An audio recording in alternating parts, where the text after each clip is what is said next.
Thinking of an old friend of mine.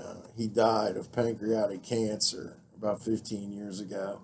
I don't have a picture of him. His name was Doug Truax. This is one of the last postcards he sent me of an abstraction of a brook trout.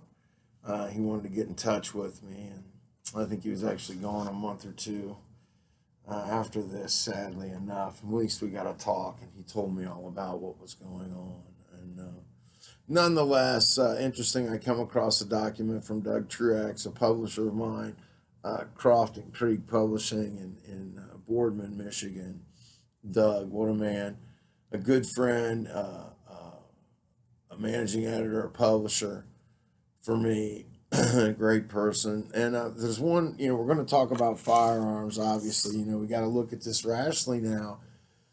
With all this going on in El Paso and then Dayton, and then Chicago, 46 people were shot, 7 were killed over the weekend as well in 4 days.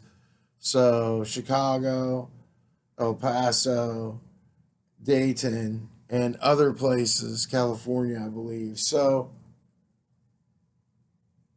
of course, there's probably 5,000 people stabbed, if you looked it up, unfortunately. The idea is, I spoke about disenfranchisement, people being disenfranchised, and our problems being grounded in the family or in the home and in school and education and religion and everything else. And that's easy to say and very hard to do, change to prove it. But we have to work at the roots of it. Plato brings it very simply true for me, and I think most of us, when we see it from around 500 BCE, they say now, before Christ existed. Plato tells us in the Republic that in art forms, all art forms, so that would be Greek theater of the day, any kind of performance, the Colosseum itself, any of that. And today, the art form would be anything from a painting to NFL football to an abstract from Salvador Dali or M.C. Escher. Plato tells us in the Republic that art has a dangerous side to it, and that there's a detail in art called mimesis. The Greek word is mimesis, mimesis. And it means to mimic. And Plato warns us that when mimesis takes hold in a theater production or in sport, in something in real life, and people in the audience believe they're living it vicariously for real, things can go askew. The audience can become harmed emotionally, physically, and otherwise. And as far as it goes, Plato goes on to say that the actors are in danger themselves. That would be Heath Ledger and Philip Seymour Hoffman and Robert Downey Jr., who's okay now, but had so much trouble losing themselves and the characters, the multiple identities. So Plato warns us of this 2,000 years ago, and we're still not getting it right. And he simultaneously reminds us that in the Republic, we're going to have to throw all the children out over 13 and start over with our children and teach them that love and virtue and getting along with everyone is first. It's not about trophies and keeping up with the Joneses. It's about love. The goal, as Aristotle says, seems simplistic. It's happiness is our goal as humans. The essence of human is to think about thinking, but the outcome we wish and seek for in our thinking, or our perfected attempts at thinking, is the thinking that allows us to be who we are as virtuous people, because we care, we recognize how good life really is, and we're rational animals, as I always say, human animals. We're rational animals. We're the animal's animal.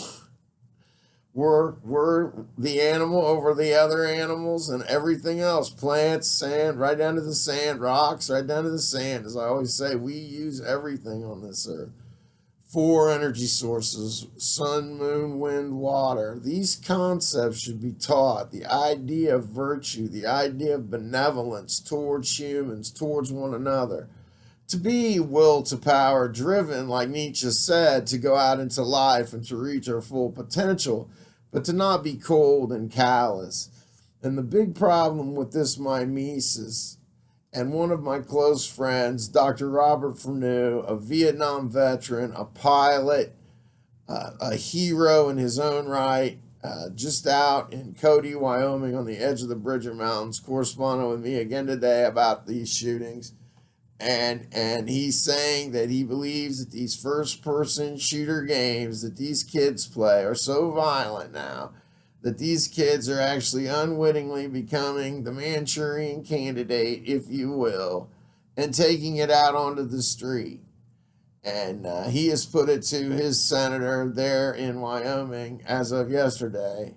And we're going to talk more later this evening. But, it sounds like a stretch. And Plato would say censorship's the way. And I don't agree with censorship. I like more what Nietzsche says, let it all play out and we'll see how it works. But now we're at a point in time where some censorship may be necessary for young people till they can understand the difference between false and not real, and that we as humans here on earth try not to kill other things unnecessarily. That's our goal. We try not to kill things here on earth. As a matter of fact, we try to protect living things.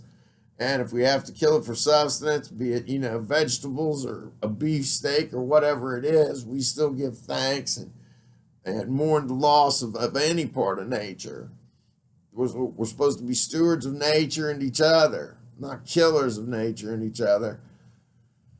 The psyche got messed up in the world of technology and forgot to do checks outside with other real humans walking around on Earth, I'm afraid. And now we got about 25 years to pay for it.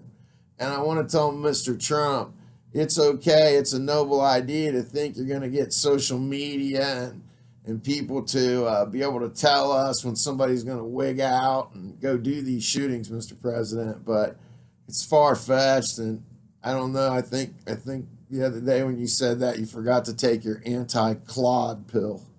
Because sometimes you just act like a clod. Here in Ohio, just a clod lays out in the field. But yeah, I don't think we're going to be reading minds anytime soon. And the thought police is probably still a ways out.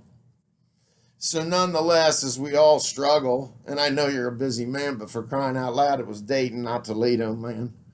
Make sure you get that part right. Nonetheless, nobody's perfect. Plato tells us that too. We strive for perfection, and in it we get better and better. Right now, we've got to strive so our young people don't feel ostracized and against the establishment. We were anti-establishment in the 60s and 70s, but it was in a healthy sense. Some unhealthy, but in a healthy sense. This anti-establishment today wants to destroy it. It's disenfranchised, disinterested, and only interested in violence. These things have to change at home and in the schools and churches.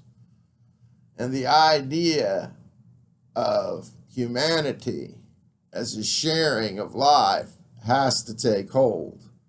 Because if we don't have teamwork and we can't sit down across political lines, one party or another, and discuss these problems logically, we're lost. Right? What was it Rod Serling used to say? Signpost up ahead. Here's one right behind me.